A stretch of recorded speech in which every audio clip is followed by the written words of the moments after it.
Bonsoir à tout le monde, bonsoir, soyez les bienvenus dans ma chaîne. J'espère que vous avez passé une très bonne journée. Moi je vais bien et j'ai passé une très bonne journée. Bonsoir et bienvenue. Alors, nous sommes en train de parler de notre série. Nous continuons notre série. Pardon, je suis un peu grippée. Nous continuons notre série sur le foyer, comment avoir un foyer heureux. Comment avoir un foyer heureux? Les bases d'un foyer heureux. Qu'est-ce qu'il faut faire pour avoir un foyer heureux?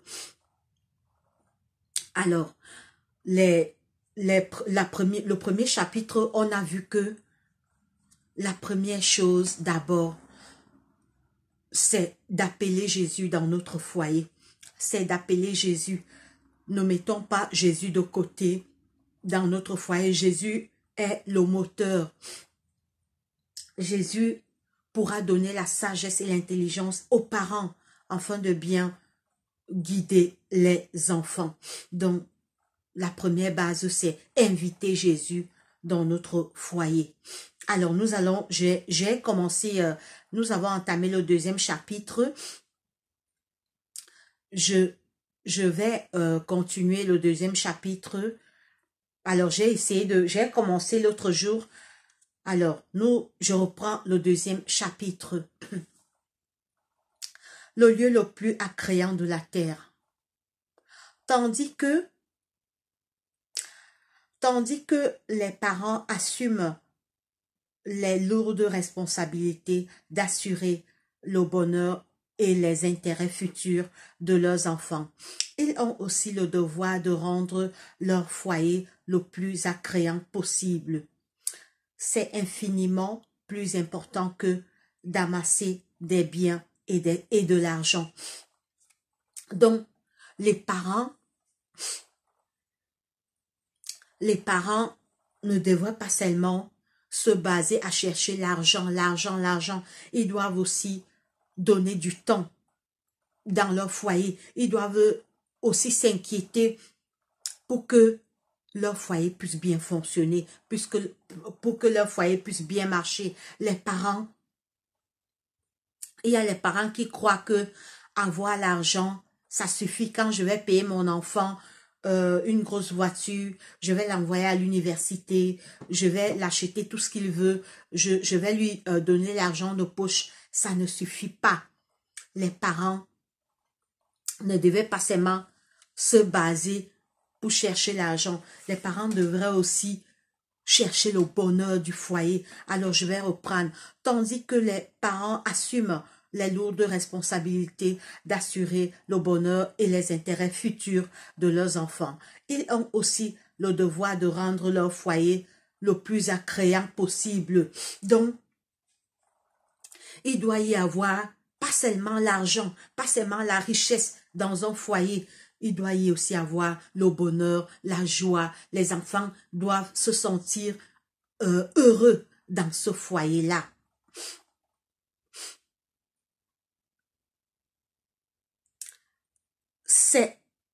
Le foyer ne doit pas marquer. Le foyer ne doit pas manquer de chaleur.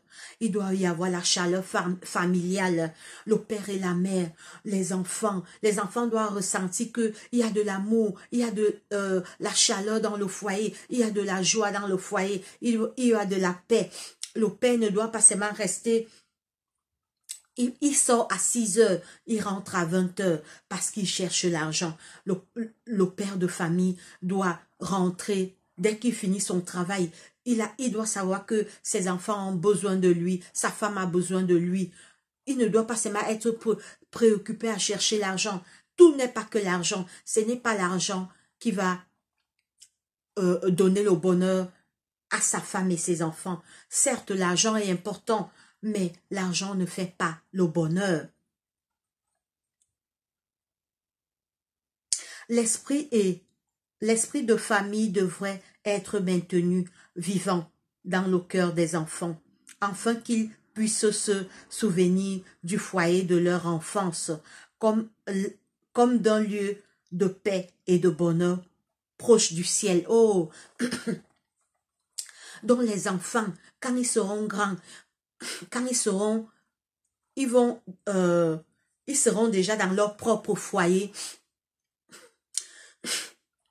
Ils vont toujours se souvenir que, ouais, quand j'ai habité chez mon père et chez ma mère, mon foyer d'enfance, il y avait la paix, il y avait l'amour entre papa et maman, entre nous les enfants. On s'amusait, on riait souvent. Je jouais souvent avec papa, je jouais souvent avec maman.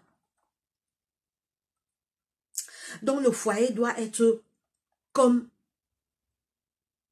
la paix qu'il doit y avoir au foyer doit ressembler à la paix qu'il y a dans le ciel. Oui, donc il doit avoir la paix, l'harmonie et la joie dans les foyers. Alors, et lorsqu'ils sont lorsqu'ils sont parvenus à leur maturité, ils devraient à leur tour apporter réconfort et bénédiction à leurs parents. Oui, les enfants qui sont sortis des foyers heureux, où régnait la paix, l'amour, la joie, le père était responsable, le père éduquait les enfants, le père prenait du temps avec ses enfants. Quand ces enfants seront déjà grands, ils vont quitter le domicile familial, ils se souviendront toujours de leurs parents, ils reviendront toujours vers leurs parents. Mais si le père, si le père et la mère ne se sont pas occupés des enfants, ne se sont pas préoccupés. Peut-être le père, lui, il était toujours là, en train de boire l'alcool, d'aller se balader avec ses amis. Il ne prenait jamais le temps pour passer avec son enfant. Le foyer devrait être pour l'enfant le lieu le plus attrayant du monde. Oh, écoutez. Le foyer devrait être pour l'enfant le lieu le plus attrayant du monde. Donc, ce n'est pas chez les amis que l'enfant doit trouver le bonheur. Ce n'est pas chez les voisins que l'enfant doit trouver le bonheur. Ce n'est pas quand tu l'envoies en vacances, c'est dans son foyer. Écoutez, c'est une parole assez puissante. Écoutez, le foyer devrait être pour l'enfant le lieu le plus attrayant du monde, et la présence de la mère sont bien le plus précieux. Oh, la présence de la mère.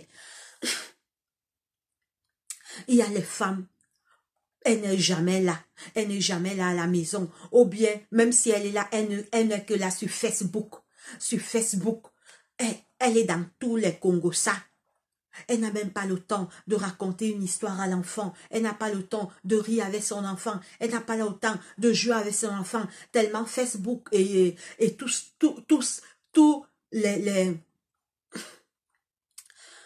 tous les papatos qui passent sur Facebook, sur YouTube, elle est connectée. Elle rate des heures et des heures qu'elle pouvait donner l'amour à son enfant, avoir les liens plus forts avec son enfant. Puisqu'on dit que et la présence de la mère sont bien le plus précieux. Donc la présence de la mère est le bien le plus précieux que l'enfant a. L'enfant a une nature sensible et aimante. Un rien fait son bonheur. Oh, un rien fait le bonheur de l'enfant. Un rien. Peut-être tu reviens, tu l'as acheté un cadeau. Un rien, il sera content. Un rien, peut-être tu lui fais un compliment. Un rien, écoutez, un rien fait le bonheur. Un rien fait son bonheur. Un rien fait son bonheur. Un rien l'attriste. Oh! Donc, un rien peut faire le bonheur de l'enfant. Un rien peut aussi l'attrister. Donc, tu peux faire un truc banal, mais ça attriste l'enfant. C'est pourquoi le rôle de la mère, on dit que la mère est le bien le plus précieux de l'enfant. Mais oui, regardez, parce que le père, lui, il est toujours au travail. Donc la mère est le bien le plus précieux de l'enfant. Un rien fait son bonheur, un rien l'attriste. Oh! Un rien peut faire son bonheur et un rien peut aussi l'attrister. Tu peux faire un truc banal alors que ça a attristé ton enfant. Tu dois toujours dialoguer avec lui donner des idées, lui donner des conseils, lui procurer la chaleur maternelle. Tu dois toujours procurer à ton enfant la chaleur maternelle. Par une discipline aimante, des bonnes et des actes empreints de tendre affection, la mère peut facilement gagner son cœur. Oh, écoutez, écoutez mes frères et mes sœurs, écoutez, par une discipline aimable, dont tu disciplines l'enfant, mais avec amour, tu ne disciplines pas l'enfant avec violence. Il y a les mamans, elles grondent l'enfant même 10 fois par jour. Elles grondent l'enfant 10 fois, une journée pour gronder l'enfant 10 fois. Tu dois le discipliner, mais avec amour. Quand on dit, écoutez, par une discipline aimable, des paroles et des actes empreints de tendre affection, la mère peut facilement gagner son cœur. Oh, écoutez des belles paroles. Donc, tu peux gagner le cœur de ton enfant par des actes empreints et tendres. Je vais reprendre ici. Par une discipline aimable, des paroles et des actes empreints de tendre affection, la mère peut facilement gagner son cœur. Oh, la mère peut gagner le cœur de son enfant par des mots doux, des gestes d'amour, des gestes de tendresse. Donc, il y a beaucoup de choses, mais nous les mères, les femmes, vous pouvez gagner le cœur de votre enfant par des petits gestes, des mots d'amour, des affections, le respect, tout. L'enfant, tu vas gagner le cœur de ton enfant. Propreté, simplicité, ordre. La propreté, la simplicité et l'ordre sont indispensables pour un aménagement convenable de la maison. Donc, on doit être propre. Nous devons avoir des maisons propres, des maisons ordonnées. Et c'est bien pour l'atmosphère aussi de la maison. Il y a des femmes, elles se lèvent, elles ne graissent pas le lit. Le lit est sale, le salon est sale, la maison n'est pas ordonnée, elle est seulement là sur Facebook, YouTube, elle écoute tous les racontages, tous les congossas. Oh, telle influenceuse a fait ceci, telle influenceuse a fait cela. Elle n'a même pas le temps de ranger sa maison, de dresser son lit, de s'occuper des caleçons de son mari, de ranger les caleçons de son mari. Donc, maintenant, on est toujours dans le deuxième chapitre. Maintenant, c'est propreté, simplicité et ordre. Donc, on doit être propre. On doit avoir une simplicité et on doit être ordonné. La propreté, la simplicité et l'ordre sont indispensables pour un aménagement convenable de la maison, mais une mère qui se dévoue entièrement à ses devoirs. Mais une mère qui se dévoue entièrement à ses devoirs, si importants dans sa vie, au détriment du développement physique et de la formation mentale et morale de ses enfants. Comment commet une grave erreur. Donc, une mère qui néglige la maison, elle ne s'occupe pas de ses enfants, elle n'arrange pas le lit, la maison est sale, rien n'est propre. On va relire ici. Mais une mère qui se dévoue entièrement de ses devoirs, si importants dans sa vie, au détriment du développement physique et de la formation mentale et morale de ses enfants, commet une grave erreur. Donc, les mères qui sont là, elles ne s'occupent pas de la maison est sale, elles ne s'occupent pas, elles ne contrôlent même pas si la chambre des enfants sont rangées, si le lit où elle dort avec son mari est rangé, commet une grave erreur, parce que ça joue aussi, la propreté joue aussi pour l'atmosphère de la maison. On devrait apprendre aux croyants que leur condition éventuelle de pauvreté ne doit pas les obliger à être malpropres ou à négliger la tenue de leur personne ou de leur maison. Donc, même si on est pauvre, on doit être propre. Ce n'est pas parce qu'on est pauvre qu'on doit être sale. La pauvreté ne doit pas nous amener à être sale. Quand on dit même pauvre, il y a la pauvreté mentale. Tu peux être riche, mais ta maison n'est pas propre. Tu peux être pauvre et avoir une maison propre. Donc, que ce soit les riches, que ce soit les pauvres, nous devons donner la priorité à laisser notre maison propre, les toilettes propres, le salon propre, la chambre à coucher propre, le lit conjugal. Tu te rassures, si tu as graissé le lit, que tu dors avec ton époux là.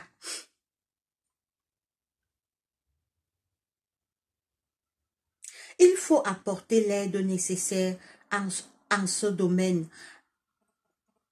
Il faut apporter l'aide nécessaire en ce domaine à ceux qui n'ont aucune idée de la signification et de l'importance de la propreté. Il faut les instruire sur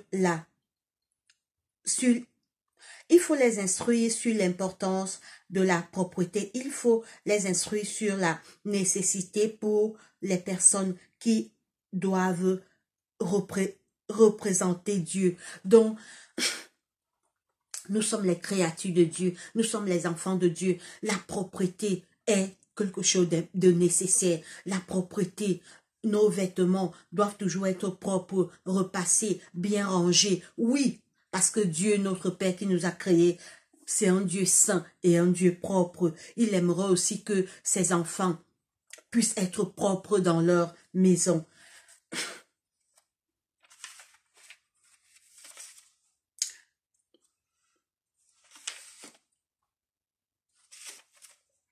Représenter le Dieu souverain et saint, de garder leurs âmes simples et pures, et que cette pureté doit également s'étendre à leurs vêtements et à tout ce qui constitue leur maison. Donc, tous les hommes, on doit être propre, nos vêtements, notre maison, tout doit être propre, parce que Dieu qui nous a créés aime la propreté, il est saint, et nous, ses enfants, on doit aussi être saints. La maison, les vêtements, tout rangé, les mamans, contrôler les vêtements de nos enfants et rester toujours dans la propreté. Alors, nous sommes toujours là au deuxième chapitre. La manière que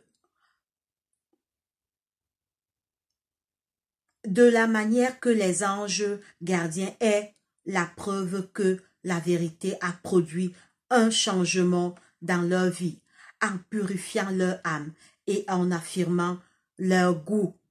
Ceux qui ayant reçu la vérité ne montrent aucun progrès dans leurs paroles ou dans leur comportement en ce qui concerne le vêtement ou tout autre domaine, ne vivent que pour eux-mêmes et non pour le Christ.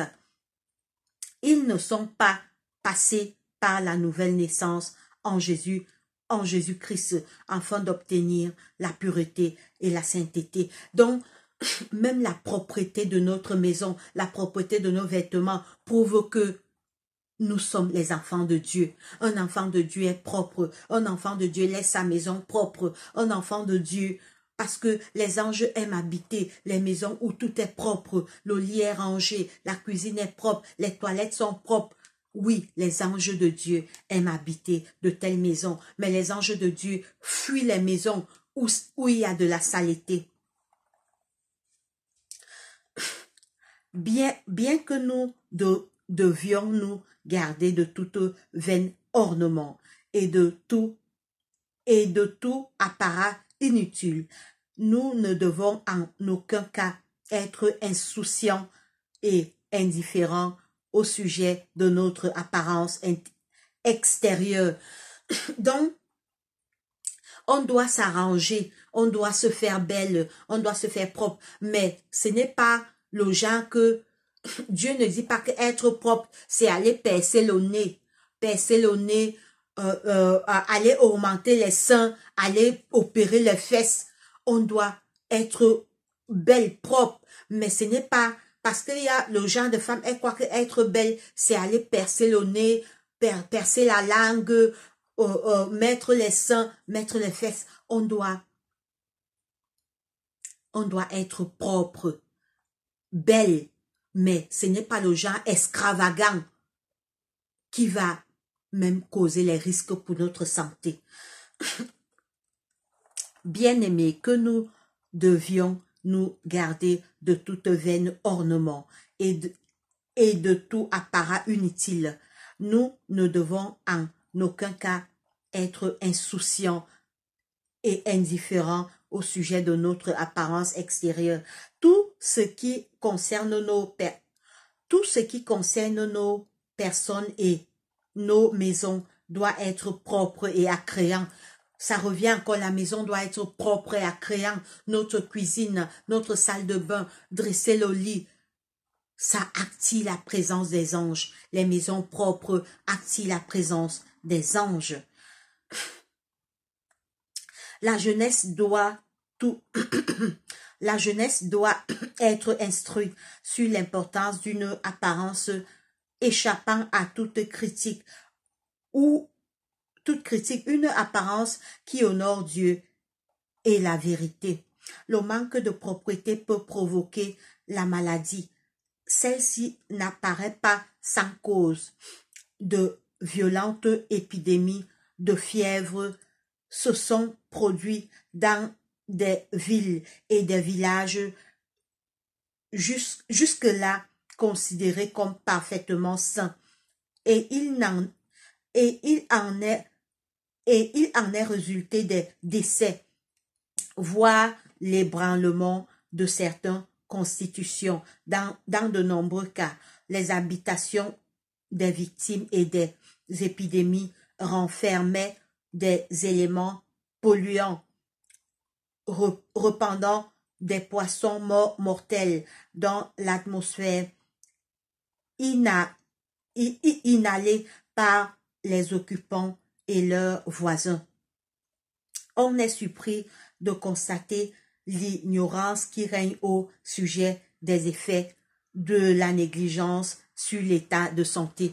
Donc, la saleté peut aussi apporter la maladie. Quand on est sale, ça peut aussi apporter les microbes.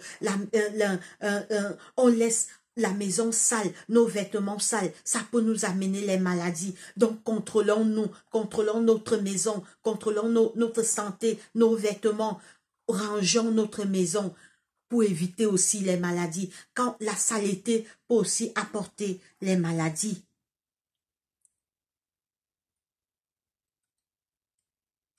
Alors, je vais lire ce chapitre et on va s'arrêter là pour aujourd'hui. Nécessité de l'ordre pour rendre un foyer heureux. En faisant preuve de négligence, de désordre, ainsi que par un manque de conscience dans quelques domaines. On déplaît à Dieu. Oui, quand on est désordonné, on n'est pas ordonné, on laisse la maison sale, rien n'est propre, on déplaît à Dieu. Parce que Dieu est saint, Dieu est un Dieu de sainteté, et où Dieu habite, il n'y a que la paix, il n'y a que l'amour, il y a la propreté. Nous également, en tant que ses enfants, les chrétiens, nous devons refléter cette propreté. De telles déficiences sont des défauts graves qui peuvent entraîner un affaiblissement des sentiments d'affection du mari pour sa femme. Oh! Une femme sale, une femme qui ne range pas la maison, une femme qui se néglige, elle néglige les enfants, ça peut faire que l'amour de son mari diminue. Oui, écoutez, on va relire. En faisant preuve de négligence, de désordre, ainsi que par un manque de conscience dans quelques domaines. On déplaît à Dieu. De telles déficiences sont des défauts graves qui peuvent entraîner un affaiblissement des sentiments d'affection du mari pour sa femme. Donc, si le mari voit que tu es négligente, tu es là, il rentre du travail, la maison est sale, les toilettes sont sales, les enfants sont sales, rien n'est rangé, le lit n'est pas rangé, son amour pour toi peut diminuer, son amour pour toi peut baisser. Donc toi, la femme, nous les femmes, faisons des efforts pour laisser la maison propre, pour que quand le mari rentre, il voit le lit est graissé, le salon est propre. Quand tu sais même que ton mari est au travail, tu mets le parfum dans la maison. Quand il revient, tout est propre. Il a envie de rester avec toi.